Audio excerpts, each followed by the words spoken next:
Bonsoir à tous, je m'appelle Macha Bino, je suis la rédactrice en chef des médias du mouvement UP. Le mouvement UP, c'est une tribu qui œuvre tous les jours à réfléchir le changement et faire le pas de côté nécessaire pour un mieux vivre ensemble et avec la planète. On a du coup plusieurs branches, plusieurs cordes à notre arc. On a effectivement les UP conférences auxquelles vous assistez ce soir. Nous avons aussi des productions, parce qu'on a un magazine qui s'appelle UP le Mag. On a aussi un second magazine qui s'appelle Respect. Et on a un réseau social qui s'appelle UP Campus, qui est une communauté pour un passage à l'acte dans lequel vous pouvez venir interagir avec d'autres personnes sur un projet particulier ou en région notamment, parce que l'essentiel de nos conférences se passe à Paris, mais il y a aussi plein d'actions sur le territoire et c'est l'endroit où on vient interagir sur ces sujets-là. Une petite nouvelle, une petite actualité sur le mouvement UP. Le 22 juin, on vous donne rendez-vous à la Bellevilloise pour le festival du mouvement UP qui s'appelle le UP Fest, avec une thématique cette année, la rupture. Vous aurez autour de ça des conférences, des talks et des ateliers pour réfléchir sur votre propre rupture. Rupture par rapport à votre travail, par rapport à votre modèle de vie, on va réfléchir aussi à la rupture du cœur, à la rupture émotionnelle, voilà. Ça se passe pendant toute la journée, vous avez tous les éléments qui seront précisés sur... Pardon ? Vous fournissez des mouchoirs ou pas ? Bien évidemment. C'est Kleenex, notre partenaire. Bien sûr, on a pensé à tout. Et puis aussi des stylos et des feuilles pour réfléchir à des lettres de rupture. Cher patron, je vous quitte. Voilà. Pourquoi ? donc, effectivement, le rendez-vous se fait le 22 juin prochain. Et vous aurez toutes les informations, bien évidemment, sur tous nos réseaux sociaux, newsletters et notre site internet. Les conférences, UP Conférences ne se feraient pas sans notre partenaire, et donc on voudrait remercier Accenture, Aviva, Bouygues Immobilier, la mairie de Paris et le Crédit Coopératif qui viennent nous soutenir dans l'élaboration de ces conférences et qui nous permettent depuis quelques années déjà de venir amener des personnes aussi inspirantes que Réjeanne sur des thématiques pour réfléchir demain en mieux, tout simplement. Une actualité, un de nos partenaires, la Fabrique Aviva, fait un appel à projet. Donc vous avez jusqu'au 3 juin prochain pour voter pour votre projet préféré. C'est un appel, en fait, on parle de tous les entrepreneurs qui travaillent sur tous les sujets d'économie solidaire et sociale et tous les sujets d'inclusion. Ils sont divisés en 4 secteurs différents. Vous pouvez aller voir toutes ces initiatives-là de l'entrepreneuriat et des startups innovantes sur ces sujets. Avec, à la clé, ils ont pour eux 1 million à se partager. Donc, je vous laisse sélectionner des projets coup de cœur. Vous avez jusqu'au 3 juin pour aller sur lafabriqueaviva.fr pour apporter votre vote. Et enfin, pour nous rejoindre et pour suivre toutes nos actualités, sachez que nous sommes présents bien évidemment sur Facebook, bien évidemment sur Twitter, sur Link et sur YouTube. Et notamment, la conférence sera captée, diffusée sur notre radio, mais aussi présente sur la chaîne YouTube des UP Conférences. Ce soir, si vous souhaitez tweeter, vous avez le hashtag UpConf et bien évidemment l'arrobase si vous voulez nous linker sur vos tweets. Je crois que j'ai dit à peu près tout ce qu'il fallait dire. Effectivement, je passe la main à Thomas. Thomas est le fondateur des éditions de la rue de l'Échiquier. Je te laisse nous préciser cette aventure avec Réjeanne et comment ça s'est passé entre vous pour la sortie de ce livre. Merci et bonne soirée à tous. Merci beaucoup. Merci au mouvement UP, à Macha et à Charlotte évidemment, et à My Little Paris de nous accueillir ce soir pour effectivement discuter de l'égalité sans condition, un petit livre de Réjeanne Sénac qui vient de paraître aux éditions de l'Échiquier, maison d'édition qui a 10 ans cette année. D'ailleurs, je vous signale que le 6 juin prochain, nous serons à la librairie À tout livre, avenue Daumesnil, pour célébrer dans la joie, la bonne humeur et l'alcool ces 10 années. Donc soyez tous les bienvenus. Par ailleurs, effectivement, quelques mots sur cette nouvelle collection que Réjeanne a bien voulu inaugurer, les incisives, qui sont des petits livres de 96 à 128 pages, des textes courts, punchy, très engagés, sur des sujets qui sont des sujets qu'on traite depuis longtemps chez Rue de l'Échiquier, depuis 10 ans. l'écologie au sens très large du terme, le changement climatique, l'effondrement écologique, les questions de gouvernance démocratique, la question évidemment du féminisme au sens large. D'ailleurs, je vous signale que Manon et Léa tiennent une petite table avec une sélection de livres justement de féminisme, de féministes. On a à la fois 2 très jolis romans qui viennent de paraître, une BD, une bande dessinée de Claire Duplan qui s'appelle Cameljo, et évidemment le livre de Réjeanne qui a paru donc en mars dernier, en même temps que Ne plus se mentir de Jean-Marc Gansil, qui lui aussi prend à bras le corps un sujet pas évident qui est cet effondrement écologique que je viens d'évoquer.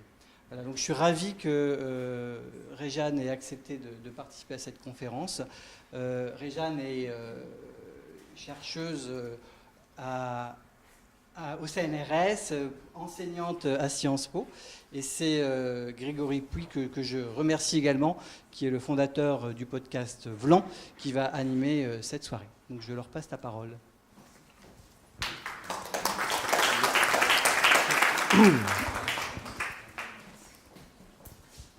Bonjour à toutes et à tous. Du coup, les présentations sont faites, donc on va passer cette partie-là. Je suis ravi d'être ici. C'est un sujet qui me touche beaucoup, l'égalité. Je pense que c'est un sujet qui touche à peu près tout le monde, plus ou moins, mais en tout cas logiquement tout le monde. Et la première question que j'ai pour toi, Réjeanne, c'est tu as écrit deux bouquins à la suite finalement. D'abord l'égalité sous condition et ensuite l'égalité sans condition. Et j'aimerais comprendre ce passage à sous condition et qu'est-ce que c'est que cette condition, ou qu'est-ce que c'était que cette condition, et pourquoi sans condition aujourd'hui en fait. Alors tout d'abord, merci pour l'accueil et merci pour avoir l'occasion de pouvoir discuter ensemble. Donc c'est au-delà du jeu de mots, hein, j'avais en effet publié aux presses de Sciences Po l'égalité sous conditions, et je publie cette année rue de l'Échiquier l'égalité sans conditions. L'idée, c'est que ce principe d'égalité, c'est censé être ce qui nous unit. Et en particulier autour de notre devise républicaine, hein, liberté, égalité, fraternité, qui est définie comme notre patrimoine national. C'est vraiment perçu comme, en effet, une forme d'ADN français, hein, le principe d'égalité, avec un apparent consensus autour de ce principe. Et pourtant, quand on objective la place des individus dans la société, aussi bien en termes de rapport à l'égalité ou plutôt à l'inégalité salariale, à l'accès aux biens et aux services, on voit que ce principe d'égalité politique qui s'exprime juridiquement à travers le droit antidiscriminatoire, malheureusement, il ne se traduit pas dans la réalité par une réelle égalité. Et c'est quoi les inégalités ? C'est des différences illégitimes. Donc c'est un traitement différencié qui est fondé sur des discriminations en fonction de groupes qui sont en réalité des fictions politiques, mais qui sont opérantes. C'est-à-dire que si vous êtes une femme ou si vous êtes un homme, ou si vous êtes perçu comme ça, si vous êtes perçu comme racisé ou pas, blanc ou non blanc, vous n'allez pas avoir les mêmes opportunités, vous n'allez pas être traité de la même manière. Et on cite souvent les inégalités salariales entre les femmes et les hommes, qui sont autour d'un quart. Et avec un 10% qui reste inexpliqué, c'est-à-dire qu'il y a de la discrimination. On peut aussi citer le rapport à l'accès à l'emploi ou au fait d'être auditionné pour un entretien d'embauche en fonction de sa religion réelle ou supposée. Il y a eu des travaux qui ont été faits sur testing qui montrent en particulier que ceux qui sont perçus comme musulmans vont avoir 4 fois moins d'entretiens ou de chances d'avoir des entretiens que ceux qui sont perçus comme catholiques, par exemple. Donc, l'égalité sous condition, c'était à partir de mes recherches pour essayer de comprendre ce gap entre le principe d'égalité, l'apparent consensus sur l'égalité et le fait d'expérimenter, de vivre et d'objectiver les inégalités. Et pour ça, j'avais travaillé sur les principes de justification des politiques d'égalité pour celles et ceux qui étaient exclus du contrat social originairement, historiquement, puisque au-delà de notre récit d'exemplarité, des Lumières, des droits de l'homme, concrètement, ces beaux principes de liberté et d'égalité, qui sont à la fois des principes du républicanisme et du libéralisme politique, ils n'ont été appliqués légitimement que pour les frères. Hein. Le troisième terme de la devise, il n'est pas neutre. Hein. Il dit le qui des principes de liberté et d'égalité. Donc, j'ai travaillé sur les principes de justification des politiques d'inclusion des non-frères. Alors, ça peut être un barbarisme assez dérangeant, les non-frères. Hein. C'est pour dire que ceux qui ne rentrent pas dans la fraternité, c'est pas que les sœurs. C'est aussi en particulier les racisés, qui eux non plus n'ont pas eu le droit de vote, n'ont pas eu l'accès à une citoyenneté pleine et entière. Et donc j'ai travaillé en particulier sur les principes de justification de la parité pour les femmes, donc d'une politique d'action positive leur permettant et obligeant à ce qu'elles soient sur les listes électorales, puisqu'on se rendait compte que dans les années 90, il y avait aussi peu de femmes à l'Assemblée nationale et au Sénat qu'après le droit de vote des femmes, donc en 45, donc le droit de vote c'est 44, mais les premières assemblées élues, 5%. Donc soit c'était parce que Rousseau et tous les grands penseurs avaient raison, hein, les femmes n'étaient pas faites pour ça, soit qu'il y avait des discriminations structurelles par rapport auxquelles il fallait réagir. Donc j'ai travaillé sur le principe de justification de la parité, mais aussi de la promotion de la diversité, mot un peu pudique, pour ne pas parler des rapports de domination liés à la racialisation et au racisme. Hein. La parité, c'est aussi une manière de ne pas parler de sexisme. Et ce que j'ai vu, c'était que l'égalité pour ces non-frères, elle était sous condition de performance de la différence. C'est-à-dire qu'on les incluait pour les mêmes raisons qu'on les avait exclus. On les avait exclus au nom d'une singularité incompatible avec l'universalisme républicain, incompatible avec l'exercice de la raison, puisqu'on les mettait du côté de la nature et non pas de la mise à distance par la raison. Et on les incluait aussi pour des raisons de complémentarité, mais cette fois-ci, leur singularité devenait une plus-value. Les femmes faisaient de la politique autrement, elles faisaient du management autrement, elles allaient apporter autre chose. Cette idée de mixité égale valeur ajoutée était aussi utilisée pour promouvoir la diversité. Donc, c'est intéressant puisqu'on est dans l'ère de l'inclusion au XXe siècle et au XXIe siècle, mais pour les mêmes raisons dont on a justifié l'exclusion.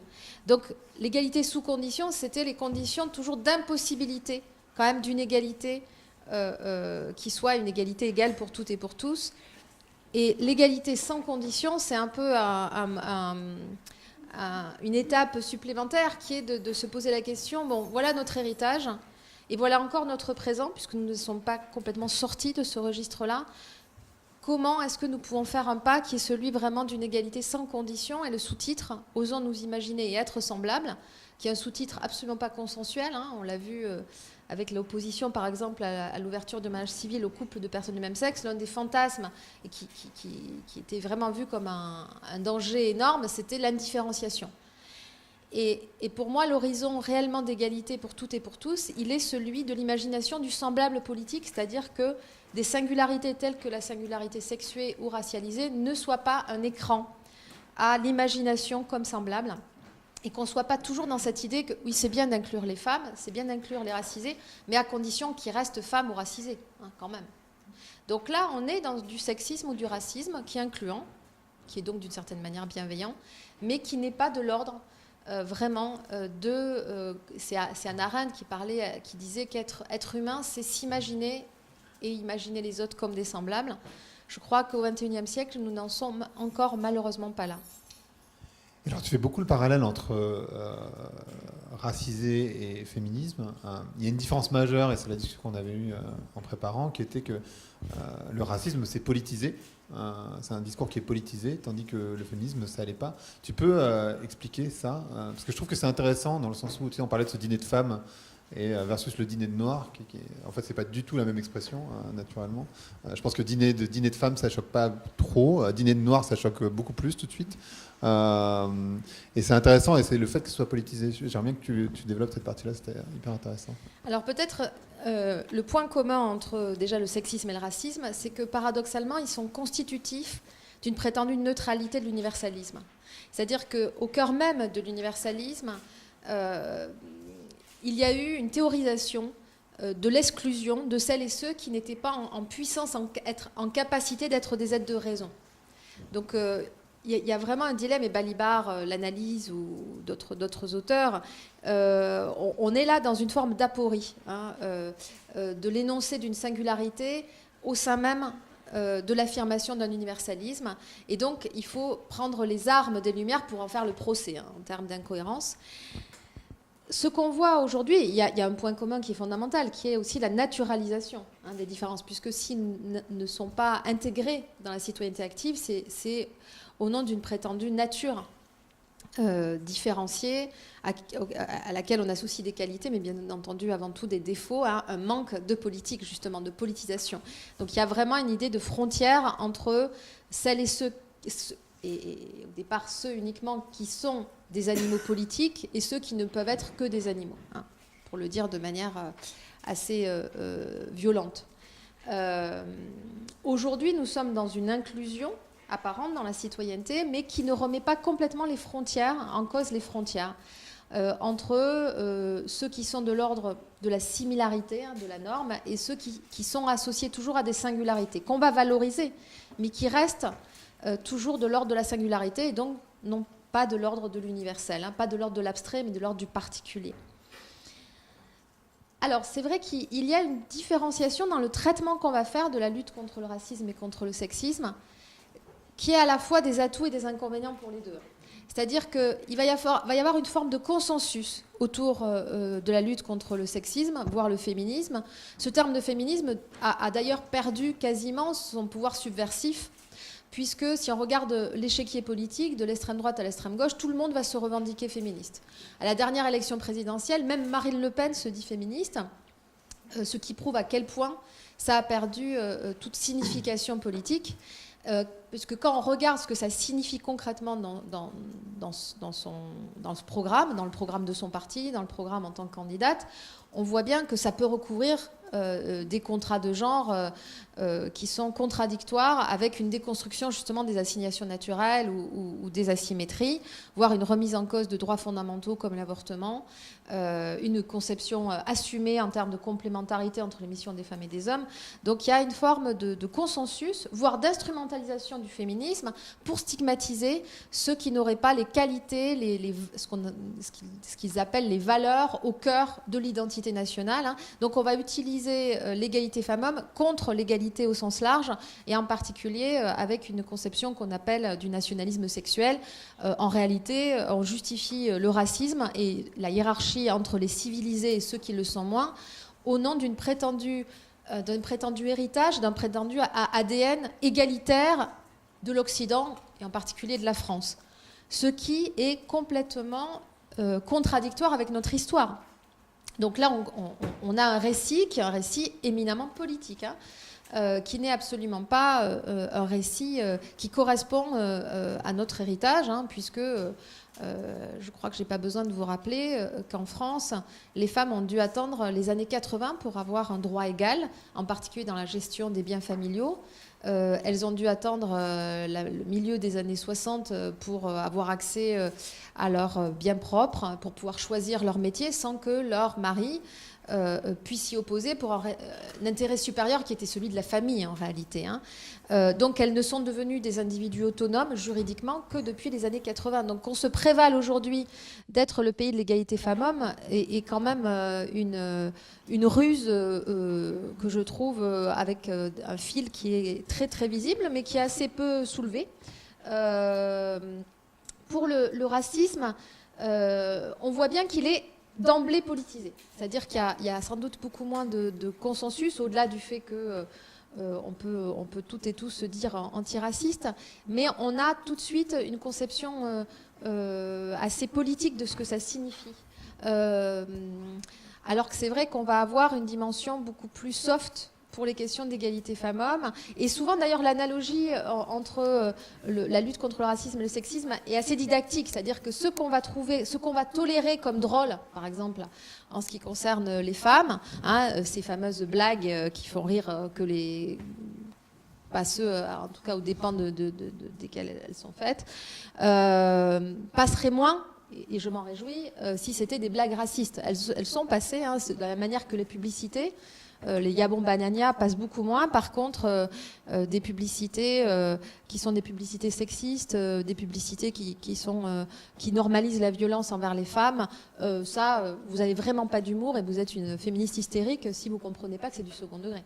Donc, de la même manière, en effet, qu'il va y avoir une logique un peu perçue comme normale de dire oui, bon, on va faire un dîner de femmes pour parler des questions de féministes. C'est vrai que j'avais vu ça, par exemple, avec une ministre qui avait fait un dîner de femmes. Donc, quand j'avais vu que c'était annoncé sur l'agenda de la ministre, dîner de femmes, j'étais invitée, donc j'avais un petit moment de difficulté, mais j'y étais allée et je m'étais dit, en effet, le dîner de noir, ce ne serait pas passé. Enfin, je veux dire, donc cette idée aussi que les femmes seraient mieux placées pour défendre leurs intérêts, ce qui n'est pas complètement faux en termes de point de vue situé, d'expérimentation de la domination, mais c'est encore une manière de le dépolitiser au sens où on ne le voit pas vraiment comme un projet de société qui concerne toutes et tous en termes de ce qu'on considère comme légitime ou pas, qu'on soit femme ou pas.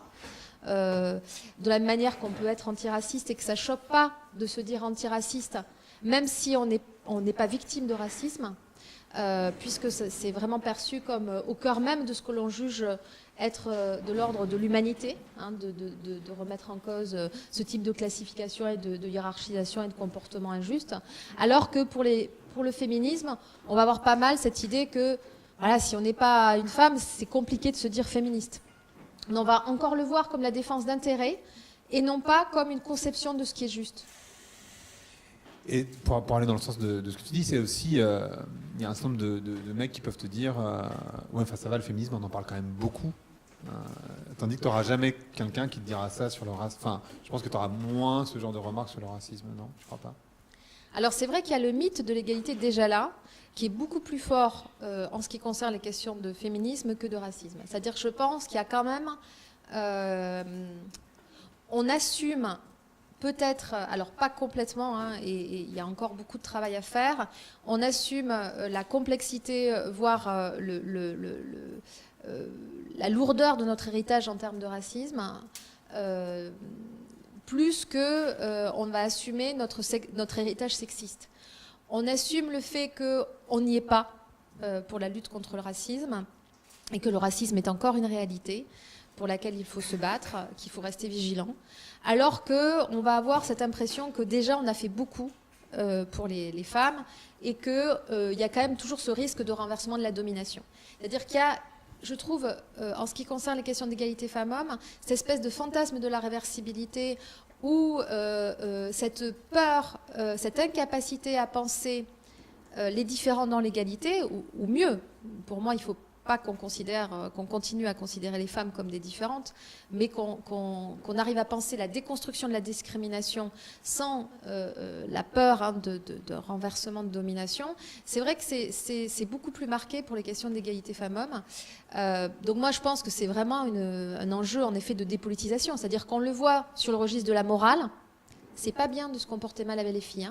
Il faut respecter la différence. Puis les filles, elles sont un peu plus fragiles, donc il faut se comporter mieux. Même dans l'éducation de nos enfants, même dans les consignes qui sont données en particulier à l'éducation nationale, on va avoir plus le respect de la différence. Cette idée de se comporter bien. Donc on va être dans un registre qui est un registre moral et qui n'est peu ou pas assez pour moi un registre politique. Alors, j'ai deux questions qui n'ont rien à voir l'une avec l'autre, mais je vais te les poser les deux et puis tu réponds comme tu veux. Est-ce que tu penses que l'égalité, ça s'oppose au fait d'être différent? Tu sais, on parle beaucoup, il y a cette singularité dont on parle beaucoup et dont tu as parlé aussi tout à l'heure. Est-ce que ça s'oppose? Ça, c'est la première. Et la deuxième qui n'a rien à voir, je te préviens. Comment tu envisages ce qui se passe en Pologne et aux États-Unis en ce moment? C'est-à-dire qu'il y a un recul, même en Russie d'ailleurs, qu'il y a un recul énorme. Alors, je ne sais pas si vous êtes tous... bien en ligne avec ce qui se passe en Pologne en ce moment, où par exemple quand une femme se fait frapper la première fois, c'est pas trop grave, c'est s'il y a récidive qu'elle peut se plaindre, que l'avortement c'est de plus en plus compliqué. Donc vous avez vu ce qui s'est passé aux États-Unis, mais j'imagine que, je sais pas si vous savez tout ce que ça se passe aussi en Pologne et dans plein d'autres pays. Comment tu envisages ce recul? C'est quand même étrange, je trouve, que dans des pays où au XXIe siècle on en arrive encore à reculer sur ces questions en fait. Alors, deux questions difficiles. La première question, c'est une question centrale, parce que quand je parlais de butoir, de fantasme, voilà, de difficulté de penser les différents dans l'égalité ou de penser la lutte contre la discrimination sans le voir comme c'est toujours trop, on va aller trop loin. MeToo, franchement, ça tourne à la délation. Enfin, voilà. Donc, la difficulté, c'est qu'on est sur 2 registres. Les différences, c'est de l'ordre de ce qu'on appelle l'ontologique, de ce que l'on est. L'égalité, c'est de l'ordre du politique. Hein. C'est un horizon politique. C'est ce que l'on juge juste. Le fait de dire que tant que nous serons assignés à des groupes qui sont de l'ordre de dominant-dominé, en fonction du fait qu'on sera identifié comme femme, homme, hétéro, non hétéro, blanc, non blanc, que ça, c'est contradictoire avec l'épanouissement de nos singularités individuelles. Parce que vous êtes identifié de telle ou telle manière, et en intersection, parce que vous n'êtes jamais identifié que comme homme ou comme femme, vous êtes identifié comme homme ou femme, de telle couleur de peau, de telle origine sociale, de tel âge, de telle corpulence physique, apparence physique, enfin voilà, vous êtes... Et donc en fonction de la manière dont on va vous mettre, pas seulement dans une boîte, mais dans plusieurs boîtes entremêlées, là pour le coup, votre singularité individuelle, elle a du mal à... Vous voyez ? Alors, si vous êtes en plus associé aux classes de vulnérabilité, aux dominés, votre boîte, elle est de plus en plus serrée. Parce que les assignations, elles sont beaucoup plus fortes pour les dominés que pour les dominants. Alors, l'idée, c'est que s'imaginer comme des semblables, c'est pas du tout contradictoire avec le fait de s'épanouir individuellement comme différents. Au contraire, la condition pour que toutes et tous nous puissions nous épanouir comme dans notre singularité individuelle, c'est d'arriver à dépasser les assignations de groupe. Donc je finis d'ailleurs par ça, cette idée d'espace nomade à la Deleuze. C'est-à-dire que là, on est dans un espace qui est tout sauf nomade. On est dans des boîtes. Alors, stratégiquement, moi, mon idée, c'est de créer plus de boîtes, c'est-à-dire qu'on brouille les pistes, pour qu'à force qu'il y ait tellement de boîtes, en fait, ça soit nomade, qu'on soit plus assigné à des boîtes en particulier. Par exemple, pour le sexe, cette idée de créer, ce qui existe dans différents pays, un autre qui est femme, homme, autre, neutre, voilà. Et qu'ensuite on arrive à faire exploser les catégories. La difficulté, comme le dit Derrida, c'est que pour remettre en cause les dominations, dans un premier temps, il faut utiliser les catégories de la domination. Si vous voulez objectiver, montrer que les femmes ou les personnes racisées subissent des discriminations, il faut arriver à le compter, ça. Il faut arriver à avoir des statistiques, à avoir des données objectives. Sinon, vous allez dire c'est le ressenti individuel. Et puis franchement, elle ne peut pas dire qu'elle a été discriminée. Elle l'a cherché, elle a eu 3 gamins. En plus, elle s'est syndiquée. Il ne faut pas abuser. Donc, alors que si vous montrez que toutes les femmes qui sont rentrées avec le même diplôme que les hommes, qui ont la même expérience, il n'y en a aucune qui est passée cadre, alors que tous les hommes sont passés cadres. Ça a été le cas, par exemple, d'une jurisprudence chez IBM, sur laquelle j'ai travaillé. C'est difficile de dire, c'est lié au carriérogramme, c'est lié aux femmes qui ont vraiment abusé. Voyez ? Et quand vous voyez que même celles qui n'ont pas eu d'enfants, elles n'ont pas non plus évolué, ça devient compliqué de le justifier par des parcours personnels. Là, on voit qu'il y a de la discrimination structurelle. Donc les catégories de la domination, elles sont intéressantes pour arriver à objectiver leur effet. Mais l'horizon, il est de les déconstruire. Donc si vous justifiez, par exemple, les actions positives, le fait de mettre en place des quotas, d'essayer de faire bouger la structure par la contrainte, ce que je crois nécessaire. Mais si je vous le justifiez au nom d'une performance toujours autour de ces catégories, c'est-à-dire vous allez dire la parité c'est bien, c'est comme le manifeste des 10, vous allez dire parce que les femmes elles vont apporter autre chose, elles vont répondre à la crise de la représentation, elles vont penser à des choses auxquelles les hommes ne pensent pas, la largeur des trottoirs, elles vont arrêter de faire des terrains de foot, elles vont faire des bibliothèques, enfin, vous voyez. Alors peut-être que culturellement c'est pas faux, mais vous êtes dans une logique où vous validez les stéréotypes et pour qu'elles soient utiles, les femmes, il faut qu'elles continuent à penser différemment. Donc là, vous ne déconstruisez pas les boîtes. Hein. Voilà. Vous les performez, vous les modernisez. Donc c'est une difficulté de faire avec les catégories de la domination pour arriver à les dépasser, en termes de choix de politique publique en particulier. Ce chiffon rouge de dire celles qui veulent vraiment ou ceux qui veulent l'égalité, ils sont contre les différences, c'est des utopies complètement dangereux, ils veulent qu'on soit tous des clones. Non, au contraire. L'objectif, il est qu'on ne soit pas contraint à être conforme ce que c'est qu'être une femme, ce que doit être une femme, ce que doit être une personne issue de la diversité. Alors les femmes, vous avez compris, il faut qu'on soit plus dans le consensus. Alors même quand on est manager, il faut qu'on soit plus dans le consensus, plus à l'écoute. Donc en fait, il faut qu'on ait des qualités qui sont contradictoires avec le fait d'être vraiment des hommes de pouvoir. C'est révélateur de cette expression. Pourquoi il n'y a pas de femme numéro 1 en France? Il n'y a pas de femme numéro 1 en France. Il n'y en a officiellement jamais eu d'ailleurs. Parce qu'on n'a jamais eu officiellement de reine vraiment en tant que telle. Ce qui est un peu faux si on regarde l'histoire avec Eliane Viennot. Et tout simplement parce que la singularité qui est associée aux femmes est contradictoire avec les qualités de numéro 1, de pouvoir. C'est quoi un bon numéro 1? C'est quelqu'un qui tranche contre la majorité, qui a cette légitimité-là.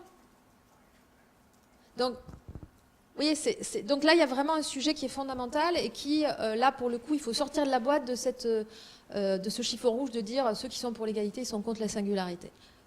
Oui, pardon. Non, j'allais dire, du coup, tu penses quoi de cette expression quand on parle des minorités? Parce que souvent, les minorités, en fait, c'est souvent les majorités. Tu vois, on parle des minorités pour les Noirs, on parle des minorités pour les femmes, mais en fait, c'est des majorités. C'est assez étonnant, cette expression de minorité, je trouve. Alors, c'est des minorités sociales, c'est-à-dire qu'en termes de pouvoir de modifier les règles du jeu, de pouvoir de modifier le cadre, Nancy Fraser, qui est une philosophe américaine passionnante, autour de la théorie de la justice, a dit qu'il y a 3 versants. Il y a le versant économique, qui est celui de la redistribution des places. Donc le fait de se dire, déjà un premier pas, c'est que les personnes justement qui sont liées à des minorités sociales ne soient pas exclues de certains endroits, de certaines places, et on le voit bien dans les élites, qui est des femmes, des personnes racisées dans les élites. Donc ça, c'est la redistribution des places. Deuxième versant qu'elle qualifie de culturel, c'est le fait d'être reconnu à égalité, c'est-à-dire de ne pas être là en tant que alors voilà, c'est bien dans les conseils d'administration, il y a des femmes, et puis c'est bien parce qu'elles vont apporter les voix, elles vont apporter autre chose, et en plus elles sont femmes, mais souvent elles représentent des intérêts particuliers, donc du service juridique, de l'international. Voilà. Bon, les personnes issues de la diversité, c'est pareil, ils vont ouvrir sur un autre marché, ils ont d'autres modes de fonctionnement. Donc on est toujours dans en tant que. Et la décision, elle est prise par ceux qui sont de l'ordre de l'abstrait, de l'universel, c'est-à-dire les hommes blancs. Bon. Donc tout reste dans l'ordre en réalité. Ils sont juste conseillés par des particuliers, par des singuliers. C'est le summum de l'ouverture. Et la troisième versant qui explique pourquoi je pense qu'on peut encore considérer que c'est des minorisés ou des minorités sociales, c'est que en termes de théorie de la justice, le troisième versant, c'est ce qu'elle appelle le versant politique de la représentation, c'est-à-dire qu'on sera vraiment à égalité, non seulement quand on sera à égalité en termes de place, de position, quand on sera reconnu à égalité et non pas comme complémentaire mais comme pair. Alors vous voyez, le langage est intéressant. Pair, il y a une dimension théorique forte. Quand vous le mettez au féminin, une paire, tout de suite vous pensez au sol. C'est un peu compliqué de théoriser l'égalité. Donc, en tant que pair et pas de complémentaire. Et le troisième versant, le versant politique, c'est l'idée que pour être vraiment égaux, égal, le test, c'est d'être en capacité de changer les règles du jeu. Pas seulement d'être présent dans une communauté où, en réalité, vous jouez avec les règles qui vous ont été imposées, mais que vous êtes en possibilité de changer les règles du jeu. À quel moment vous êtes en possibilité de changer les règles du jeu? Mais quand vous êtes en position de décisionnaire. Quand je disais que c'est incompatible d'être numéro 1, donc tant que vous n'êtes pas en légitimité d'être numéro 1, vous êtes toujours dans la minorité sociale. Deuxième question. C'est sur les États-Unis et la Pologne, entre autres. Alors c'est vrai qu'on est dans un contexte qui nous amène à être humble. Je crois que sur la question d'égalité, il faut à la fois être humble et ambitieux, comme souvent dans la vie.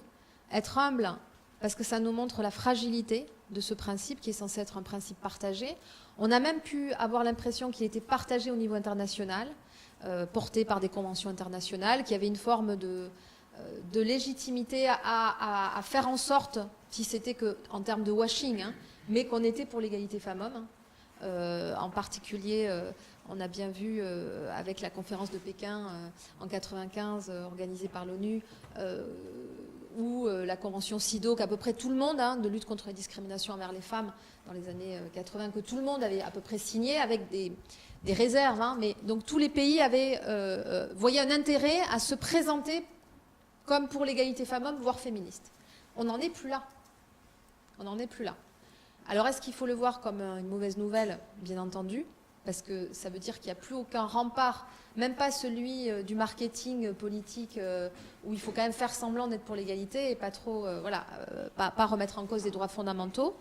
et on le voit dans des pays qui sont des pays qui se veulent être des pays démocrates, mais qui assument une forme d'illibéralisme sur ces sujets comme sur d'autres. Donc il y a les États-Unis, il y a le Brésil, il y a bien sûr la Pologne, il y a la Hongrie. Voilà, donc on voit le nombre de pays augmente. On peut parler aussi de l'Italie. Enfin voilà, donc qu'est-ce que ça montre? Ça montre quand même que ces acquis étaient très fragiles et qu'il n'y avait absolument pas de consensus réel sur le fait que le principe d'égalité s'appliquait. Et les droits fondamentaux, en particulier non seulement d'égalité, mais aussi de liberté, s'appliquaient de manière légitime aux femmes autant qu'aux hommes.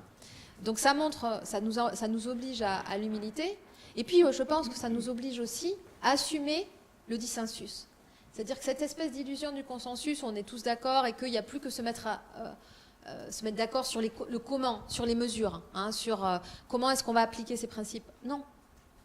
La bataille, c'est dans un premier temps une bataille idéologique.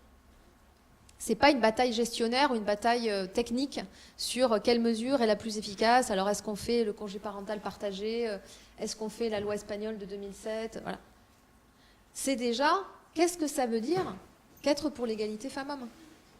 Qu'est-ce que ça veut dire que défendre des droits fondamentaux comme le droit à la contraception, le droit à l'avortement? Et des choses qui peuvent apparaître accessoires ou rhétoriques comme égalité ou équité. Ben, c'est fondamental.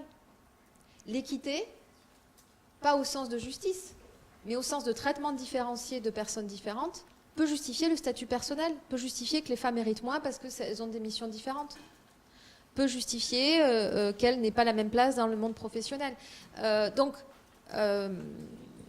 Ça nous a mis, donc comme je vous dis, c'est à la fois un devoir d'humilité, d'ambition et de courage, parce que ça prouve qu'on a à se battre pour faire advenir ce principe comme des réalités dans notre pays, mais dans le monde entier.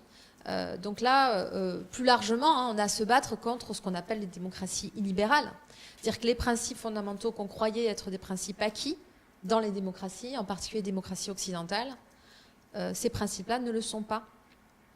Et on voit même que c'est populaire, voire populiste, pour reprendre un terme, voilà, et que cet attachement à l'égalité peut être vu, et à la liberté, peut être vu comme quelque chose qui est associé aux élites qu'il faut combattre, et qui n'est pas en conformité avec ce que demande le peuple. Donc là, on voit aussi que ça rentre dans une logique populiste.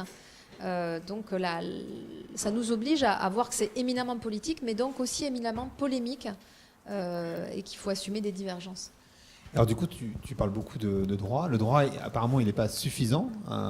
Et je voudrais aussi qu'on parle du coup d'écriture inclusive, qui est un sujet de débat, on va dire. Il y a beaucoup de gens qui débattent sur ce sujet. C'est bien, c'est pas bien. Le fait que l'Académie française, pas la Comédie française, c'est pas la même chose. Voilà, merci. Je le relève tout seul, donc tout va bien. Tu sais, qui a validé le mot autrice, enfin qui a revalidé, parce que finalement c'était le cas à la Renaissance, si je ne me trompe pas, et qui l'a revalidé ensuite, enfin là, il y a quelques mois. Est-ce que c'est vraiment un sujet important ou c'est de la bagatelle finalement, l'écriture inclusive? Alors ce dont on se rend compte, c'est que bien sûr que le droit, il est fondamental, hein, et on le voit avec les régressions dont on a parlé, c'est-à-dire que déjà, si on n'a pas une égalité de droit, on est vraiment dans le fait de classifier et d'assumer des classifications entre humains. Donc là, c'est plus qu'une mise en danger de nos principes de libéralisme politique. Mais la difficulté aussi, c'est de ne pas arriver à comprendre que l'égalité, c'est un système. Alors bien sûr, c'est toute une structure qu'il y a à voir, et qu'on est dans des logiques de piège quand on arrive à dire alors ça c'est accessoire, ça c'est sérieux. Et c'est souvent de l'ordre du discrédit. C'est-à-dire que dans cette salle, je ne doute pas qu'il y a des antiracistes. Dans cette salle, je ne doute pas qu'il y a des féministes. C'est peut-être plus difficile de s'assumer comme féministe que comme antiraciste encore aujourd'hui. Mais s'il y a des féministes dans cette salle, que ce soit des alliés hommes ou des femmes, elles ont sans aucun doute expérimenté le fait qu'on leur dise qu'elles jouent contre leur camp, que là, elles vont trop loin. Que sincèrement, elles feraient mieux de s'occuper de choses plus fondamentales que, par exemple, en effet, l'écriture inclusive, qui a la lutte contre les violences, qui a la lutte contre les inégalités salariales. Les deux choses qui font consensus, hein, quand on regarde les sondages. On peut s'en réjouir. Mais les violences physiques, puisque c'est de ça dont on parle dans ce type d'enquête, ou les inégalités salariales, quelque part, c'est le haut de l'iceberg. Mais s'il y a autant de violences, en particulier de violences physiques, tous les 2 jours, une femme meurt des coups de son compagnon, de son ex-compagnon en France aujourd'hui, donc un quart de différence salariale, si on en arrive là, c'est parce qu'il y a une socialisation, un dressage aux inégalités, à une complémentarité qui crée et qui est fondée sur les inégalités, voire sur cette idée de propriété du corps des femmes qui est héritée. Et on ne peut donc pas déconnecter le fait qu'on éduque nos enfants, quel que soit leur sexe, au fait que le masculin l'emporte sur le féminin, et donc ces expressions paroxystiques qui sont les violences sexistes et sexuelles, ou les inégalités salariales. Donc croire qu'on peut de manière anodine vivre encore dans un langage d'invisibilisation des femmes, voire d'une règle qui est une règle d'une violence absolue, que le masculin l'emporte sur le féminin, et que ça n'a pas d'implication sur notre réalité à travers cette grille de lecture de la vie qui est notre langage, c'est juste soit naïf, soit cynique. Donc c'est vrai que moi j'avoue que je suis assez agacée par, d'ailleurs ce qui est souvent une forme de paternalisme ou de mansplaining, de dire, ou de ceux pour qui cette lutte est une lutte secondaire, de dire non mais vous ferez mieux de vous occuper d'autre chose. Moi je pense que sur ces sujets, de la même manière que pour la lutte contre le racisme, il faut être tous azimuts. C'est-à-dire qu'il faut porter des réformes profondes et structurelles de long terme, mais aussi des choses de court terme. Et pour le langage, moi j'ai trouvé que ce scénario, enfin ce moment, si c'était pas aussi triste, ça serait drôle. Que l'Académie française dise que c'est un péril mortel de féminiser la langue. Eux, qui en réalité l'ont virilisé, c'est eux qui ont été le bras armé de la virilisation de la langue lorsqu'ils ont été instaurés au XVIe et au XVIIe siècle. Avant, il y avait l'accord de la proximité. Avant, on pouvait être, au XIIe siècle, on pouvait être philosophesse, autrice, médecine, sans que ça paraisse complètement fou. Aujourd'hui, si je dis que je suis philosophesse, juste j'ai l'air ridicule. Voilà. Ou aux confins de la pathologie mentale. Voilà. Donc, il n'y a pas de linéarité du progrès. C'est-à-dire que vous l'avez dit sur les retours en arrière qu'on vit dans des démocraties qu'on croyait être des démocraties libérales. On peut parler des États-Unis, on peut parler du Brésil, enfin d'autres pays, malheureusement. Et de la même manière, quand on regarde notre histoire, on a des leçons à prendre de notre passé. Alors, à la fois pour se remettre en cause comme grand pays des Lumières, c'est-à-dire oui, on a été un pays qui a été hétérosexiste. Là, je vais dire une expression un peu lourde, mais c'est hétérosexiste et racialisé constituant, c'est ça qui fait notre universalisme. Mais dans le même mouvement, on a eu aussi des choses qui étaient plus à l'avant-garde qu'aujourd'hui.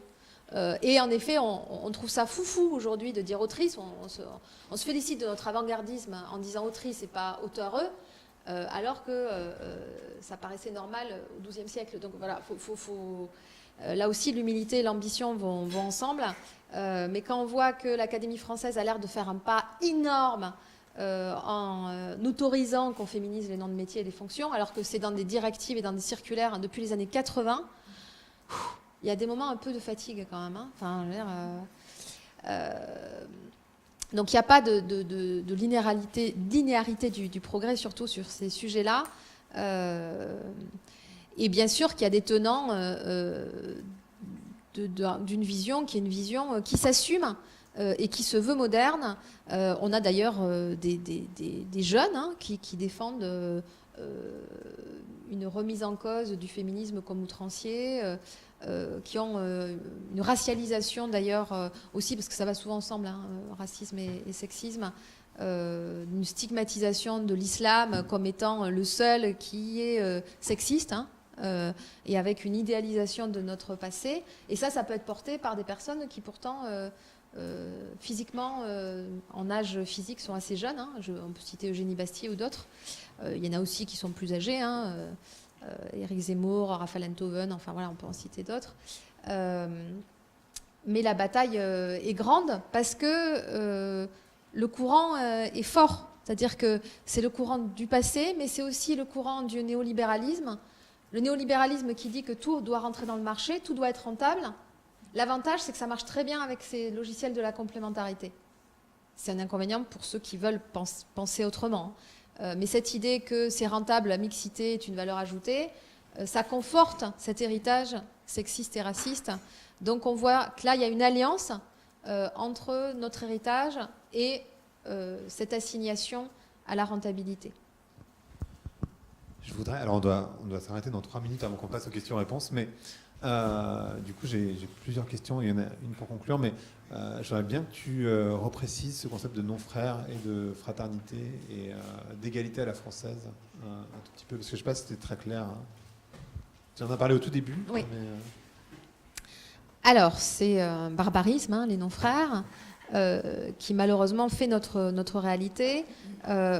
C'est quoi la fraternité? Qu'est-ce que ça dit par rapport au fait de faire advenir des citoyens par un contrat social? Ça dit quoi? Ça dit qu'on a coupé la tête du père politique qui était le roi et on a fait advenir des frères dans la sphère publique. Parce que dans la sphère privée, on a gardé les pères avec cette apparente autorité naturelle. Hein. Rousseau, il dit il y a une autorité naturelle du père dans la sphère privée. Par contre, dans la sphère publique, on est dans des rapports démocratiques d'égalité. Hein. Mais entre frères, entre hommes. Puisque, si je reprends Rousseau, il n'y a nulle parité entre les deux sexes qu'aux conséquences du sexe. La femme est femelle en tout instant, ou du moins toute sa jeunesse. Il était goujat, en plus d'être sexiste. L'homme n'est mâle qu'en quelques moments. Et il est mâle quand il y a une femelle dans un périmètre serré qui le renvoie à son instinct naturel, hein, ce qui explique la non-mixité légitime des hommes qui veulent prendre des décisions ou jouer au golf tranquillement. Donc, l'idée, c'est que le contrat social, c'est un contrat fraternel, c'est un contrat entre frères, qui, au nom de l'égalité, justement, va exclure celles, mais aussi ceux, hein, en dimension racialisée, qui ne sont pas en capacité d'être des êtres de raison. Donc quand je parle des non-frères, et l'ouvrage avant, entre l'égalité sous condition et l'égalité sans condition, il y a les non-frères au pays de l'égalité. Et quand je parle de non-frères, j'essaye de mettre en lumière ceux qui ont été mis dans l'ombre au sein des droits de l'homme. C'est cet angle mort, hein. Cet angle mort qu'il est assez dérangeant de mettre en lumière, parce que c'est nos incohérences. Et dans une phase en particulier de crise globale où on est plutôt dans des slogans du win-win, du do well, do good, make France great again, de dire mais en fait ouais, notre héritage il n'est pas top, on a pas mal d'ombre, et si on veut vraiment aller vers la lumière, il faut déjà assumer l'ombre, il faut déjà ouvrir le... c'est pas hyper politiquement correct. Mais je suis persuadée qu'il faut en passer par là pour porter réellement une égalité pour toutes et pour tous. Donc c'est pour ça qu'il me semble très important de parler et de penser cette dichotomie entre frères et non-frères pour arriver justement à la dépasser. très jungien. Très jungien. Juste pour conclure, si les personnes présentes doivent repartir avec une idée, et si tu as une lecture peut-être, alors bien sûr il y a ton livre que tu vas pouvoir dédicacer ensuite, mais une lecture qu'il faut absolument lire. Donc une idée et une lecture. Ça c'est hyper difficile. Alors c'est très compliqué parce que une idée, c'est l'idée. Je pense que ça serait de se mettre en position un peu difficile, d'interroger tous les dilemmes quand on veut être vraiment cohérent. C'est-à-dire que la vie, c'est de l'incohérence, et en même temps, la justice, c'est la cohérence. Donc, comment est-ce qu'on peut arriver à habiter ce dilemme-là, à assumer que pour arriver à être juste, il faut à peu près tout passer au prisme de la critique, mais que c'est nécessaire pour arriver à quelque chose qui ne sera pas enserré dans nos butoirs. Donc voilà, je ne sais pas si c'est une idée qui est très optimiste, mais je pense aussi peut-être assumer la lucidité. Voilà, cette idée d'assumer la lucidité, parce que souvent on nous enferme dans des dichotomies pessimistes, optimistes, et c'est jamais facile d'assumer d'être pessimiste.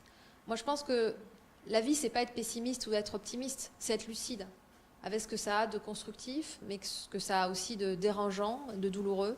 Et j'avais relu là dans la guerre du Péloponnèse de Thucydide, il y a une citation qui est intéressante qui dit il faut choisir entre se reposer et être libre.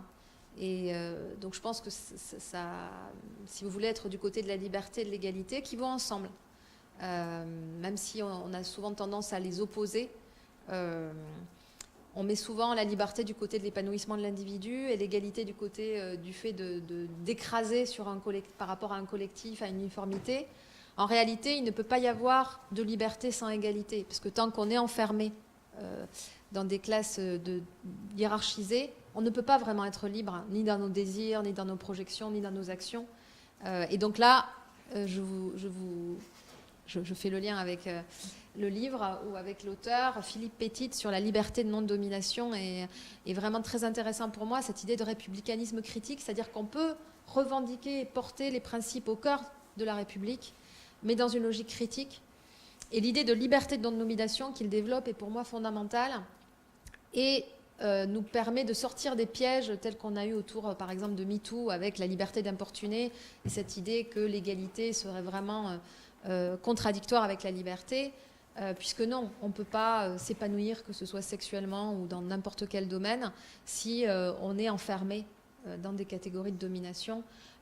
Donc il y a la liberté négative et positive, ça c'est Isaiah Berlin, et la liberté de non-domination, c'est l'idée que même ceux qui arrivent à bricoler individuellement, malgré le fait que ce soit des femmes, que ce soit des personnes racisées, ils seront toujours vus comme des femmes ou des personnes racisées tant qu'on sera dans ce type de grille de lecture, et donc ils ne seront jamais complètement dans une liberté de non-domination, même s'ils auront réussi individuellement à réussir, entre guillemets. Donc moi je trouve que c'est très stimulant ces travaux sur la liberté de non-domination et ça nous permet de nous sortir un peu de ces principes que Bergson disait, c'est des sœurs ennemies, la liberté et l'égalité. Il ne faut pas jouer l'un contre l'autre ou l'une contre l'autre, mais au contraire le faire de manière imbriquée. Génial, merci. On va passer aux questions-réponses. Eh ben oui, surtout le mien. N'hésitez pas à lever la main si vous avez une question, plusieurs questions pour Réjeanne. La première question est la plus difficile.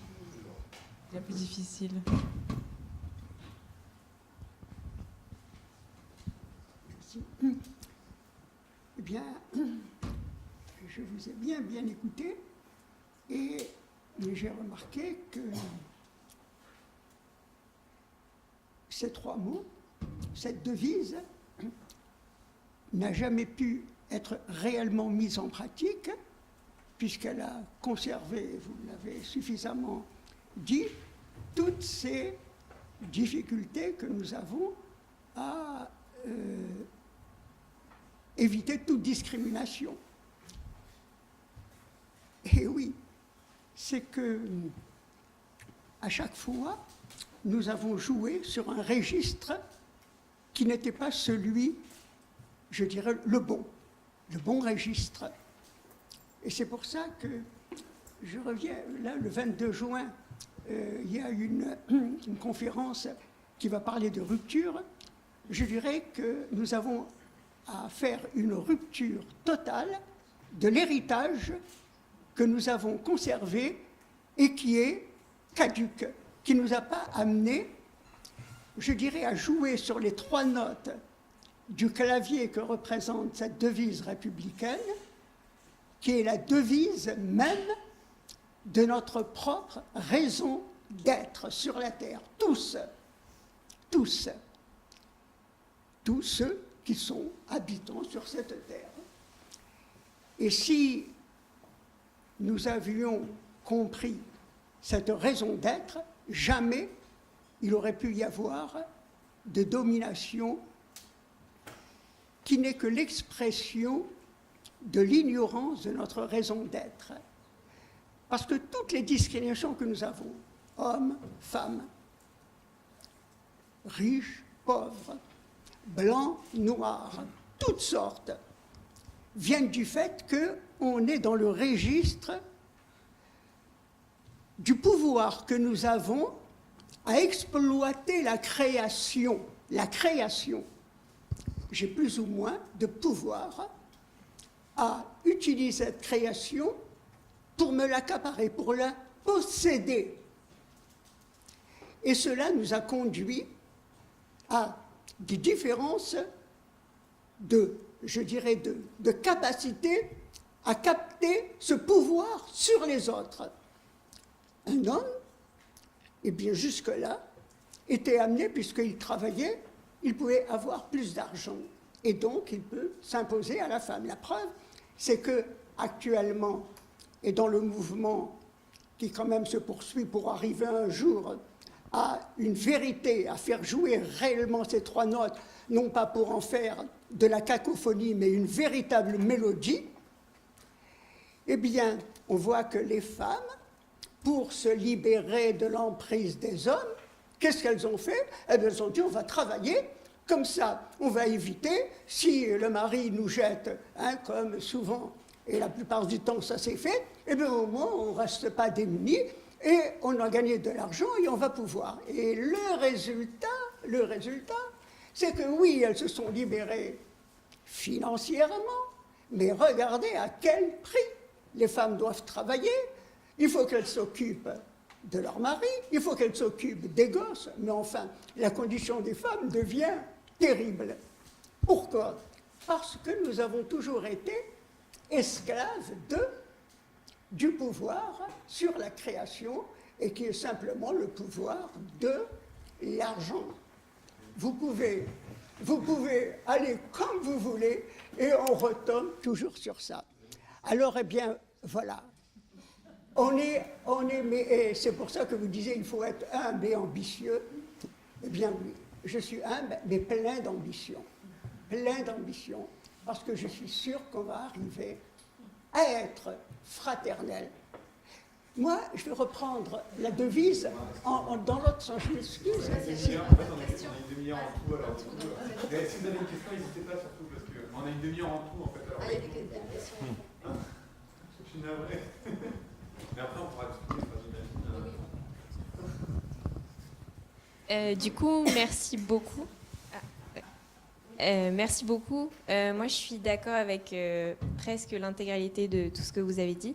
Le seul point sur lequel je ne suis pas vraiment d'accord, c'est sur cette idée que les gens seraient plus conscients de leur racisme que du sexisme, ou qu'ils auraient plus de facilité à parler de racisme que de sexisme, étant donné que la plupart des Français, enfin moi je suis française, et la plupart des Français que j'ai côtoyés, et même lorsqu'on regarde les débats télévisés, tout ça, on se rend compte qu'il y a une réticence à dire le mot blanc, le mot noir, et si on ne peut pas nommer ces catégories raciales, en tout cas les mots qui racialisent les individus dans notre société, on ne peut pas combattre le racisme, et je pense que c'est vraiment le point de départ. Et en fait, en France, il n'existe pas, et à chaque fois, on se dit la France n'est pas raciste, regardez aux États-Unis, c'est pire. Donc il y a vraiment, je trouve, un déni du racisme en France. Et du coup, je voulais savoir en quoi vous avez trouvé dans vos recherches que le racisme était plus étudié, ou que les gens étaient plus conscientisés sur ces questions plutôt que le féminisme. Alors, je n'ai pas dit exactement ça. J'ai dit que c'était plus politisé au sens où vous allez avoir un politiquement correct ou une prise de conscience que si vous avez une publicité qui est une publicité raciste, elle va quand même être perçue comme politiquement incorrecte, voire censurée. Alors que les pubs sexistes ont très longtemps été perçues comme des pubs juste humoristiques. Donc il y a un paradoxe, je suis absolument d'accord, entre d'un côté le tabou de la race en France, absolument d'accord, hein. Il n'y a pas de statistiques ethnoculturelles ou raciales, et il y a eu un rapport contre-rapport avec le COMED, la CARCED, enfin voilà, il y a eu tout un débat. Donc là-dessus, il y a cette idée d'ailleurs avec comme l'explique Éric Fassin, les États-Unis qui sont mis en scène comme les bad boys hein, du racisme. Ils ont été ségrégationnistes, pas nous. Eux, ils sont communautaristes, pas nous. Voilà, nous, on est neutres, universalistes et donc non racistes. Hein, vous avez tout à fait raison. Donc, il y a cette dimension qui est très forte et qui rend difficile le fait d'objectiver les inégalités raciales, les discriminations. On peut le faire qu'avec des testings, genre les CV anonymes. Voilà, ce genre voilà, donc, qui a été fait par l'Institut Montaigne ou par d'autres. Hein. Il y a eu l'enquête Trajectoire et Origine aussi qui a travaillé là-dessus. Mais dans le même mouvement, ce qui est paradoxal, alors qu'on objective les inégalités femmes-hommes, puisqu'on a des statistiques sexuées, hein, puisque là on est dans des cases, on est mis dans des cases de notre naissance. Donc il y a une objectivation plus grande et plus facile hein, des inégalités sexuées. Et dans le même mouvement, il y a une tolérance sociale qui reste quand même très forte encore à une forme de sexisme ordinaire. Alors que le racisme ordinaire est quand même tout de suite perçu comme une prise de position politique.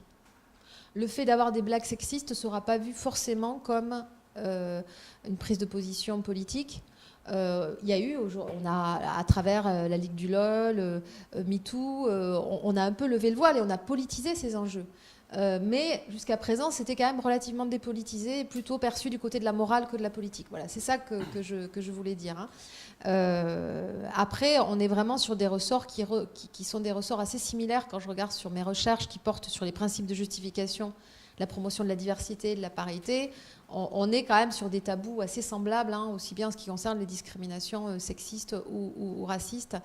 Avec en effet un tabou de la race qui est par contre pas du tout vrai sur les dimensions sexuées. Donc la dichotomie sexuelle est au contraire dans l'ADN de notre contrat social, et ce qui est difficile c'est d'arriver à le dépasser, de dire bah, peut-être il y a des non-binaires, peut-être qu'il y a des gens qui ne se retrouvent pas dans ces deux cases. Vous voyez. Donc on est dans des miroirs en termes d'identification, donc c'est assez complexe. Donc je voulais pas du tout dire qu'on était moins raciste, qu'on était sexiste en France. Malheureusement, c'est pas le cas. Mais par contre, qu'on a d'emblée une conception plus politique du racisme que du sexisme, ça, je pense que c'est encore assez vrai, malheureusement.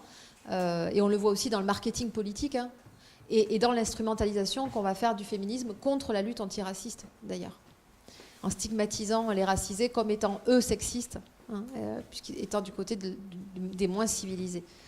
Donc c'est un sujet éminemment complexe. Pour rebondir sur l'intervention de monsieur, ça montre quand même une petite contradiction à continuer à utiliser ce terme de fraternité. Moi, je pense que si on arrive si l'objectif il est de dépasser notre héritage et faire une rupture assumée, vous avez raison, aussi bien dans notre vie personnelle que collective et politique, je pense qu'on a quand même assez vite compris que la rupture pouvait être signe d'émancipation, que le pouvoir de dire non et le droit de dire non, c'était avant tout le fait de choisir son oui. Hein. Donc là, il y a une rupture à assumer qui n'est pas facile quand on a une conception complètement idéalisée de notre passé. Moi, j'ai fait une analyse comparée des arguments en présence autour de l'ouverture de mariage civil aux couples de personnes du même sexe en France et en Espagne. Qu'est-ce qu'on voit ? Vous êtes au courant, l'Espagne. Alors quand on regardait les deux pays sur le papier, on disait c'est quand même étrange que là où il y a eu un nombre de manifestants absolument fous, un nombre d'amendements contre très très impressionnant, ça soit dans le pays qui se dit être le pays laïque, un pays laïque, un pays qui porte l'égalité femmes-hommes soi-disant comme une valeur de la République, et on se retrouve avec des manifestations complètement folles. Alors là, jugement normatif de ma part. Très très impressionnante en termes de nombre. Des manifestations avec des affiches du type « touche pas à nos stéréotypes de genre » quand même, hein, de sexe, parce que le genre c'est méchant. « Touche pas à nos stéréotypes de sexe », avec des vigies gender dans les écoles pour pas qu'on apprenne aux filles et aux garçons qui peuvent avoir les mêmes projections dans la vie, voire que devenir homosexuel c'est pas une pathologie. Donc ça c'est en France. En Espagne, qui est quand même un pays qui est plus religieux, qui ne se revendique pas comme l'exemplarité de la laïcité, hein, qui est encore avec une monarchie, voilà, bah, ils ont fait passer le mariage, l'ouverture de mariage civil aux couples de personnes du même sexe, hein, l'autorisation de se marier, avant nous, et avec beaucoup moins de heurts et beaucoup moins d'opposition. Et comment on le comprend, ça ? On le comprend que si on comprend que l'opposition à l'égalité, elle est au cœur de notre République. Alors, ok, il y a eu des alliances avec les catholiques, avec les religieux. Mais la puissance de l'opposition, elle ne se comprend que par le fait que, oui, c'était au nom de la République qu'ils s'y opposaient, et ils avaient raison, au nom d'un héritage qui était hétérosexiste, voire homophobe. Et en face, ils disaient qu'ils portaient ce droit au mariage au nom de la République. Ils n'assumaient pas la rupture. En Espagne, ils assumaient la rupture. Alors, vous allez me dire, c'est plus facile d'assumer la rupture quand on sort d'une dictature. Ok. On peut le voir comme ça. C'est pas faux. Oui, c'est bien sûr que c'est pour ça. C'est-à-dire qu'eux, ils assumaient une rupture avec un héritage avec lequel, en tout cas une partie, parce qu'il y a une vraie dichotomie en Espagne, hein, vous êtes au courant, il peut y avoir des avant-gardes incroyables. Et pour moi, la plus belle loi sur l'égalité femmes-hommes, c'est la loi espagnole de 2007, la loi cadre. Et en même temps, il peut y avoir des retours en arrière très très forts, remise en cause de l'avortement, remise en cause des droits fondamentaux. Mais ce qui fait la différence, c'est le fait d'assumer une rupture ou pas. Quand dans son discours, qui sont toujours des magnifiques discours, Christiane Taubira a dit qu'on est dans la continuité en portant le droit d'accès au mariage pour tous, pour moi, elle est dans un récit qui n'est pas un récit réel. Elle assume la rupture en ce qui concerne le racisme, et elle a raison. Elle ne l'assume pas en ce qui concerne l'hétérosexisme. Elle dit qu'il y a une continuité parce que c'est une singularisation et parce que c'est la lutte contre la discrimination, mais il faudrait qu'elle arrive à assumer, et à travers elle, ceux qui portaient cette loi, en particulier le gouvernement socialiste, qu'il y a une véritable rupture par rapport à un héritage qui est hétérosexiste et homophobe. Et la preuve qu'ils n'ont pas assumé, c'est qu'ils ont remis en cause, par exemple, les ABCD de l'égalité, ils n'ont pas tenu, qui n'était quand même pas quelque chose de complètement outrancier. Hein. Donc là-dessus, je pense que pour arriver à assumer la rupture, il faudrait aussi arriver à se libérer de ce terme de fraternité et arriver à oser la solidarité, je ne sais pas moi, à se sortir de ce terme qui est quand même un terme familialiste en plus, puisqu'on prend une analogie avec la similitude familiale ou des liens de sang, qui est aussi un terme qui est associé quand même à des communautés religieuses, pour arriver à porter réellement un terme. Alors, adelphité, sont les enfants provenant de la même mère, qui est un terme grec, mais qui reste dans une logique familiale. Donc moi, je pense que ça serait quand même beaucoup plus ambitieux de parler réellement de solidarité. Et je suis toujours assez déstabilisée par le fait que, par exemple, ceux qui portent l'aide aux réfugiés se disent de la fraternité, alors que le terme de fraternité, il reste quand même dans des communautés assez fermées. Donc j'entends la dimension stratégique de se réapproprier un terme, et d'ailleurs le Conseil constitutionnel leur a donné raison, un terme qui est un principe républicain, mais je pense qu'on pourrait arriver à porter quelque chose qui soit plus cohérent. Et juste pour une citation que je trouve très intéressante de la critique de la raison dialectique de Sartre, qui dit « Comment des petits pois dans une boîte de conserve se reconnaissent comme des frères ?» Alors c'est très intéressant cette métaphore, parce qu'il y a la boîte de conserve, il y a tout, et les petits pois. L'idée pour moi, ça serait de se reconnaître comme des légumes, donc dire qu'il n'y a pas des carottes pour apporter un côté sucré et les oignons pour apporter un côté acide, mais qu'on est tous des légumes. Il peut y avoir des carottes qui ne soient pas sucrées et des oignons, voilà, bon, vous voyez, et qu'on peut même être un hybride, n'importe quoi. Et il faut sortir de la boîte de conserve. Et pour moi, tant qu'on est dans le terme de fraternité, on reste quand même dans cette idée de frontière et qui on accepte pas, selon quels critères, comment on n'ouvre pas la frontière.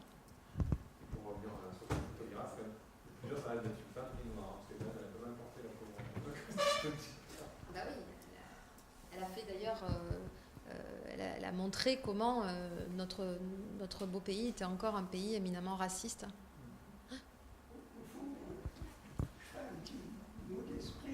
Pour être égaux, eh bien, il faut éliminer notre ego. Alors, concrètement, comment être en fait dans l'égalité? Comment on le vit? L'égalité, oui, je ne sais pas ce que vous avez dit, l'égalité ou l'inégalité. L'égalité est un système. Comment voyez-vous ce système?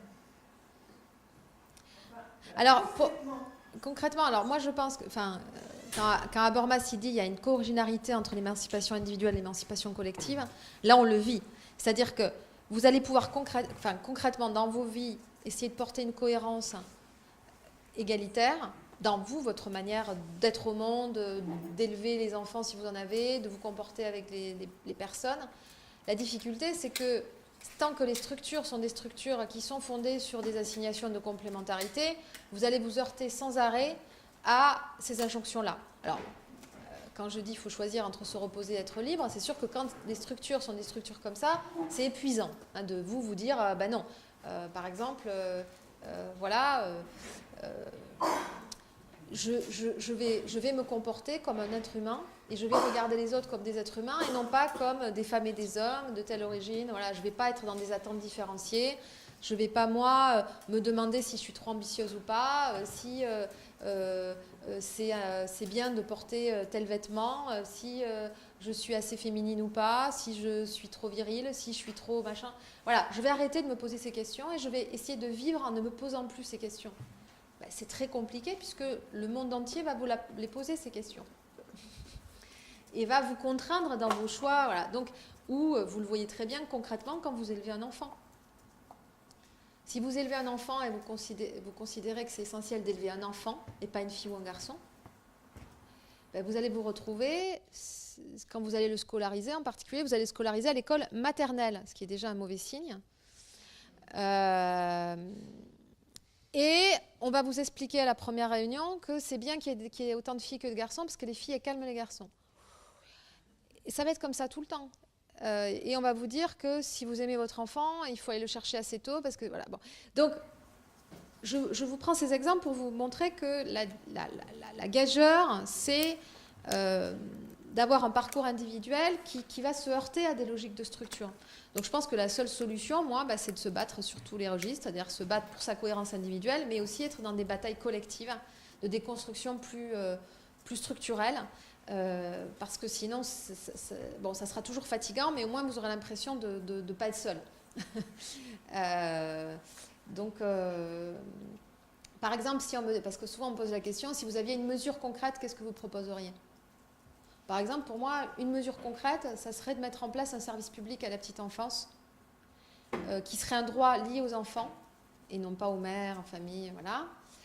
Qui serait uniforme sur le territoire, donc il ne serait pas lié aux collectivités territoriales, mais à l'État. Donc ça serait perçu comme politique, de donner les moyens aux enfants d'être éduqués dans des logiques non sexistes et non racistes. Et ça permettrait aussi de pouvoir pallier aux différences de capitaux sociaux, puisque plus tôt vous êtes en collectivité, moins vous allez avoir des inégalités sociales liées à nos héritages voilà, et nos capitaux. Donc, et ça permettra bien sûr à ce qu'il n'y ait pas des arbitrages entre les pères et les mères de comment est-ce que je fais pour continuer à avoir une activité salariée alors que je dois m'occuper de l'enfant qui n'est pas encore scolarisé, puisque en France encore actuellement, il y a plus de la moitié des enfants de moins de 3 ans qui sont gardés pudiquement par un des parents, ça veut dire par la mère. Donc ça contribue aux inégalités salariales et aux difficultés en termes d'autonomie. Donc pour moi, par exemple, cette mesure, elle permettrait de toucher à beaucoup de choses en termes de socialisation. Et par exemple, le fait d'avoir des pronoms neutres pour s'adresser aux enfants, mais pourquoi pas pour s'adresser les uns et les autres, permettrait aussi d'essayer de nous libérer de nos cases qu'on a héritées et qui nous contraignent à la fois dans notre perception de nous et des autres. Est-ce qu'il y a d'autres questions ? Bonjour, merci beaucoup pour vos interventions. Alors, j'ai une petite question sur les politiques d'inclusion sur lesquelles vous avez travaillé, qui sont en fait, qui mettent en avant en fait la différence, qu'elles soient des personnes racisées ou des personnes ou des femmes. Et je fais le lien avec ce que vous avez dit sur le néolibéralisme, qui en fait s'accoutume en fait des différences, de cette idée que des femmes sont différentes, elles apportent quelque chose d'autre, et les personnes racisées aussi.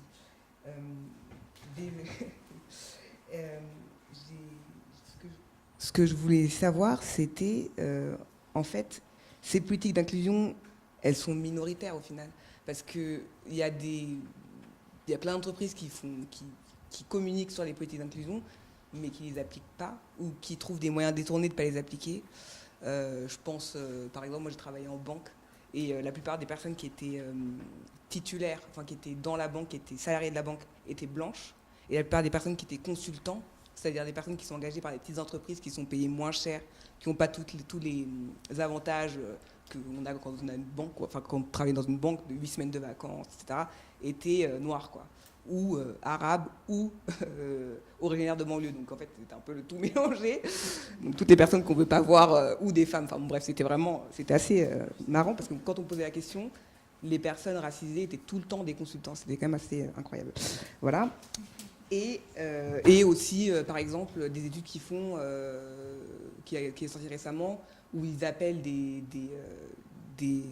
agences immobilières, et où en fait, ils sont censés faire des politiques d'inclusion, c'est-à-dire des politiques d'égalité, où chacun devrait avoir accès au logement, mais en réalité, la personne qui appelle dit « je veux pas de noirs et d'arabes parce que vous comprenez, ça sent mauvais », etc.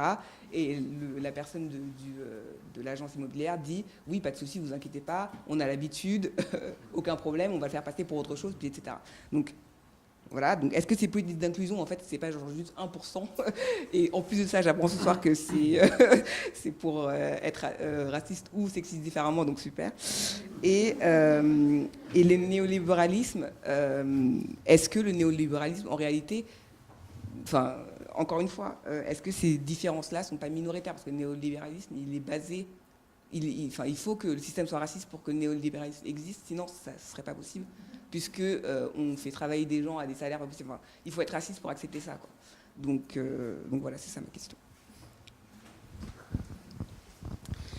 Donc moi concrètement, ce que j'ai fait, c'est que je suis allée interviewer 163 responsables, à la fois des politiques, de Marine Le Pen, Henri Guénaud, en passant par Éric Besson, Fadela Mara, Nadine Morano, enfin les ministres de l'époque, les responsables d'institutions, les responsables de grosses entreprises comme L'Oréal, Adecco, Casino, dont la signature de marque est pour nourrir un monde de diversité, AXA, les syndicats représentatifs, les associations de lutte contre les discriminations, de promotion de la diversité, de lutte contre les inégalités femmes-hommes. Et puis, comme on faisait que me dire que, comme le disait Michelet, la France était un pays de diversité, mais que là, c'était vraiment une différence qui faisait divergence. Très intéressant, le terme de diversité. Le terme de diversité, étymologiquement, c'est une différence inassimilable. Et quand on parle de faits divers, c'est une scorie de ce terme qui, en fait, dit la malchance et la bienveillance. La malveillance, pardon. Là, c'est ce que j'aimerais, moi. Et donc, c'est très intéressant. Et donc, on me disait, bon, le problème, c'est que, oui, on a toujours eu des immigrés, mais des immigrés qui nous ressemblaient. Là, avec l'islam, ça fait, mais voilà, on n'a pas les mêmes valeurs. Donc, je suis allée voir aussi tous les représentants des religions monothéistes. Heureusement, il n'y en a pas beaucoup. Voilà. Et donc, j'ai fait quand même une enquête et j'ai travaillé aussi sur les discours publics. Et les rapports d'institutions, mais aussi de fondations. Et en effet, il y a cette idée qu'on passe de la promotion du principe d'égalité à la lutte contre les discriminations, à la promotion de l'égalité des chances, à la promotion de la diversité. Qu'est-ce qu'on fait en faisant ça? On passe de ce qu'on appelle le droit dur, le fait qu'on peut faire un recours en non-respect du droit antidiscriminatoire, alors que vous n'allez pas faire un recours en non-respect de la promotion de la diversité. C'est de la soft law. C'est ce qu'on appelle la responsabilité sociale et environnementale des entreprises, ce qui peut être vu comme un atout si c'est un plus par rapport à ce qu'est l'application du principe d'égalité, donc l'impossibilité de discriminer. Mais on voit bien qu'on est dans une logique de substitution. C'est-à-dire que c'est au moment où le droit antidiscriminatoire s'est étayé, en particulier suite à des directives européennes, sur en particulier la question du racisme, qu'il y a eu une forme du fait de contrecarrer cette montée en puissance du droit antidiscriminatoire de la part des entreprises, en se disant, bon, on en a marre d'être stigmatisés comme étant discriminants, donc on va passer pour les gentils en disant, nous, on promeut la diversité. Ce qu'on voit quand même à travers la charte de la diversité, le label, voire l'accord national interprofessionnel de la diversité, c'est que paradoxalement, les entreprises sont félicitées, ou se félicitent elles-mêmes, parce qu'à travers la charte, de faire moins que ce que la loi contraint. Donc c'était hyper habile, c'est assez fort en termes de marketing, mais c'est quand même très grave sur le rôle qu'on donne au droit. C'est-à-dire que moi, par rapport au droit, bien sûr que je reconnais que c'est la force autorisée, que souvent ça ça met le masque de la neutralité et de l'égalité, alors qu'en réalité, ça porte l'ordre dominant. Mais dans le même mouvement, on voit bien que ça peut être vraiment une arme d'égalité, le droit, en particulier pour les recours en discrimination. Et là, et vous le dites dans ce que vous révélez, c'est que on voit bien qu'on est quand même dans une logique où c'est une manière de souvent faire du tokenisme, ou en tout cas de toucher à la marge, c'est-à-dire de ne pas remettre en cause les rapports de pouvoir, ou de ne pas réellement redistribuer le pouvoir, mais de colorer un peu ou de féminiser un peu, rarement réellement les élites, alors qu'au départ, la promotion de la diversité, c'était plutôt au niveau des élites économiques et politiques, donc on pouvait dire d'ailleurs que ça ne concernait pas tout le monde. Mais quand on regarde ce qui est fait, c'est que ce n'est pas parmi les élites. Donc on a vraiment une dépolitisation aussi, à la fois parce que c'est une manière de ne pas parler de racisme, de ne pas faire le diagnostic du racisme et du sexisme, mais au contraire, d'être dans une logique vraiment où on est dans la valorisation et non pas la stigmatisation. Donc c'est aussi dans tout ce logiciel de dire « Ah non, c'est pas bien d'être victime et puis ça va... » Voilà. Non, si, c'est très important de diagnostiquer qu'il y a des victimes et il y a des coupables. Et que si on veut tendre vers l'égalité, il faut savoir sanctionner les coupables pour que justement il n'y ait plus de victimes. Mais ne plus avoir de victimes, c'est pas dire aux victimes taisez-vous, c'est dérangeant, ça va faire baisser la cote de l'entreprise s'il y a des recours en discrimination. On a vu une affaire quand même qui a été très médiatisée, qui concernait à la fois L'Oréal et Adecco, sur une annonce qui était une annonce éminemment discriminatoire pour une hôtesse pour Garnier, où il y avait plusieurs critères de discrimination d'ailleurs, parce que ça disait l'âge, c'était jeune fille. Il donnait les mensurations, alors pas de manière précise, mais on comprenait bien que l'obésité n'était pas bienvenue. Ça aussi, on en parle peu, mais l'obésité est un vrai... l'apparence physique est un vrai critère de discrimination, qui est souvent lié à des critères sociaux d'ailleurs, parce que c'est les classes populaires. Et il y avait BBR. BBR, vous savez ce que ça veut dire? Bleu, blanc, rouge. Donc c'est exactement ce que vous dites, c'est-à-dire que c'était dire on ne veut pas de non blanc, de non blanche en l'occurrence. Donc il y a eu après des appels, ça a duré très longtemps. Donc finalement c'est SOS Racisme qui avait porté plainte, qui a gagné. Et surtout ça a fait un coup très fort en termes d'image des boîtes qui étaient impliquées, en particulier aux États-Unis. D'ailleurs ça a été très mal vu par rapport à L'Oréal qui a un peu chuté à bourse. Donc là... Qu'est-ce qu'ils ont fait? Ils ont contrebalancé, contrecarré en faisant toute une politique de diversité, de promotion de la diversité. Est-ce que ça a vraiment permis de repenser les structures inégalitaires de discrimination ou pas? Alors il y a des entreprises qui ont joué le jeu, qui se sont eux-mêmes auto-testées. Moi j'avais Casino a fait ça. Et en effet ils se sont rendus compte qu'ils étaient discriminatoires au-delà des bonnes volontés. Qu'il y a vraiment une structure, pas seulement que quelques méchants, parce que c'est facile de dire en fait il y a quelques méchants dans la boîte. Non, il y a une dimension structurelle forte. Donc il y a des entreprises qui sont vraiment dans des logiques où ils questionnent leur process, et d'autres beaucoup moins. Et puis même celles qui questionnent leur process, quand on regarde vraiment, comme vous dites, leur gouvernance, on se dit ça n'a pas redistribué réellement les cartes. Donc là, je pense qu'il y a à réfléchir vraiment sur la capacité justement à avoir une lecture critique et à remettre en cause aussi les privilèges et les postes, parce qu'on dit souvent ça va être gagnant-gagnant. Ben non. Idéologiquement, ça va être gagnant. En termes de cohérence, ça va être gagnant. Mais certains vont y perdre. On ne peut pas multiplier les postes. Donc oui, il va y avoir moins de blancs et moins d'hommes si on donne réellement leur place aux personnes en fonction de leurs compétences et pas en fonction de leur couleur de peau et de leur sexe. Donc assumer ça, c'est tout sauf politiquement correct. Et se dire que si on est dans un libéralisme politique cohérent, il y a une répartition aléatoire des talents et des mérites. C'est-à-dire que ce n'est pas parce que vous êtes une femme que vous allez être moins bonne en maths, et parce que vous êtes une personne racisée que vous êtes meilleur en sport et moins bon en philosophie. Je vous le fais caricatural, mais voilà. De voir que parmi les philosophes ou parmi les hommes politiques ou les élites économiques, il y a moins de femmes et moins de personnes racisées, ça veut donc dire que ce n'est pas le reflet du mérite ou des compétences, mais que c'est le reflet de discrimination structurelle. Et donc, il va falloir vraiment remettre en cause les structures. Donc, oui, on n'en est pas là. Et la promotion de la diversité, c'est quand même une manière très soft de continuer à faire marcher le système de la reproduction. Quand je t'écoute, j'ai l'impression que derrière tout ça, il y a quand même beaucoup de peur. Tu vois, la peur des hommes de ne pas pouvoir enfanter, de ne pas savoir s'ils sont le père. Enfin, il y a vachement de peur, j'ai la sensation, finalement, dépassé. On va s'arrêter là. Merci beaucoup Réjeanne. Merci beaucoup à toutes et à tous. Et